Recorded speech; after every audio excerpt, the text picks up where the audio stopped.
मैं हूं कहानीकार भूपेश। सुनो कहानी के एक नए एपिसोड के साथ, जहां आप सुनेंगे विभिन्न बड़े छोटे महान नवोदित लेखकों की छोटी बड़ी कहानियां। आज मैं लेकर आया हूं मंटो की कुछ लघु कथाएं। ये लघु कथाएं इतनी छोटी हैं कि ये कब शुरू होंगी और ये कब खत्म होंगी शायद आपको पता भी ना चले, पर इनके अंदर की भावनाएं आपको बहुत ही सटीक तरीके से समझ आएंगी। प्रस्तुत है पहली लघु कथा, बेखबरी का फायदा। लबलबी दबी, पिस्तौल से झुंझलाकर गोली बाहर निकली। खिड़की में से बाहर झांकने वाले आदमी उसी वक्त दोहरा हो गया। लबलबी थोड़ी देर बाद फिर दबी। दूसरी गोली भिनभिनाती हुई बाहर निकली। सड़क पर मासिकी की मस्क फटी। वह औंधे मुंह गिरा और उसका लहू मस्क के पानी में हल होकर बहने लगा। लबलबी तीसरी बार दबी, निशाना चूक गया। गोली एक गीली दीवार पर जब्ज हो गई।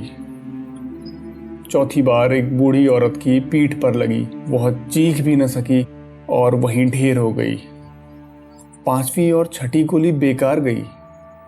कोई हलाक हुआ और न जख्मी। गोलियां चलाने वाला भिन्ना गया। दफ्तन सड़क पर एक छोटा सा बच्चा दौड़ा हुआ दिखाई दिया। गोलियां चलाने वाले ने पिस्तौल का मुंह उसकी ओर मोड़ा। उसके साथी ने कहा, यह क्या कर रहे हो? गोली चलाने वाले ने पूछा, क्यों? गोलियां तो खत्म हो चुकी हैं। तुम खामोश रहो। इतने से बच्चे को क्या मालूम? अगली लघु कथा है घाटे का सौदा। दो दोस्तों ने मिलकर 10-20 लड़कियों में से एक चुनी और 42 रुपए देकर उसे खरीद लिया। रात गुजार कर एक दोस्त ने उस लड़की से पूछा, तुम्हारा नाम क्या है? लड़की ने अपना नाम बताया तो वह भिन्ना गया। हमसे तो कहा गया था कि किसी दूसरे मजहब की है। लड़की ने जवाब दिया, उसने झूठ बोला था। यह सुनकर वह दौड़ा दौड़ा अपने दोस्त के पास गया और कहने लगा, उस हरामजादे ने हमारे साथ धोखा किया है। हमारे ही मजहब की लड़की थमा दी। चलो वापस करके आए। तीसरी लघु कथा है हलाल और झटका, और ये बहुत रोचक है। मैंने उसकी सहरग पर छुरी रखी, हौले हौले फेरी और उसको हलाल कर दिया। यह तुमने क्या किया? क्यों? इसको हलाल क्यों किया? मजा आता है इस तरह। मजा आता है कि बच्चे, तुझे झटका करना चाहिए था इस तरह। और हलाल करने वाले की गर्दन को झटका हो गया। अगली कहानी करामात। लूटा हुआ माल बरामद करने के लिए पुलिस ने छापे मारने शुरू किए।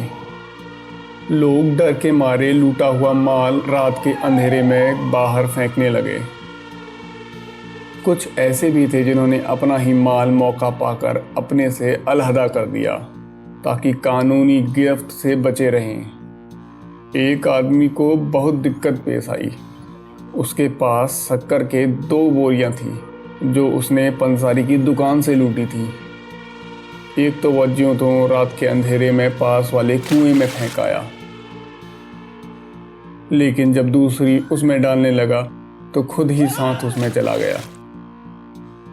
शोर सुनकर लोग इकट्ठा हो गए। कुएं में रस्सियां डाली गई। जवान नीचे उतरे और उस आदमी को बाहर निकाल लिया गया, लेकिन वह चंद घंटों के बाद मर गया।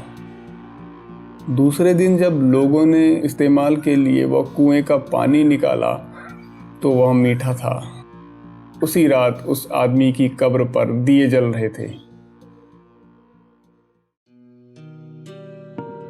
अगली लघु कथा है खबरदार। बलवाई मालिक मकान को बड़ी मुश्किलों से घसीटकर बाहर लाए। कपड़े झाड़कर वह उठ खड़ा हुआ और बलवाइयों से कहा, तुम मुझे मार डालो, लेकिन खबरदार जो मेरे रुपये पैसे पर हाथ भी लगाया। ये जो लघु कथाएं मैंने अभी अभी आपको सुनाई, ये सुनने में आपको बहुत छोटी लगी होंगी, लेकिन जब आप इनको सुनकर इनके शब्दों को थोड़ा समझने की कोशिश करेंगे, आपको मंटो की कहानियों की भावनाएं इसमें दिखेंगी। कैसे हम इंसान एक दोहरी जिंदगी जीते हैं, एक दोहरा मुखौटा पहने घूम रहे होते हैं। हम अंदर से कुछ और, बाहर से कुछ और होते हैं। मंटो अपनी कहानियों में इसको बहुत ही सटीक तरीके से उजागर करते थे। चाहे वो 10 पन्नों की कहानी हो या वो केवल 10 शब्दों की कहानी हो, मंटो अपनी बातों को सटीक और मजबूती से रखने के लिए जाने जाने वाले एक महान लेखक हैं। हमने उन्हें अश्लील भी कहा, हमने उन्हें फूहड़ भी कहा, हमने उन्हें अलग अलग नामों से परिचित पाया है, पर असल में मंटो सच कह रहे थे। जैसे उन्होंने इंसानों को देखा, उन्होंने उनको वैसे ही लिखा है।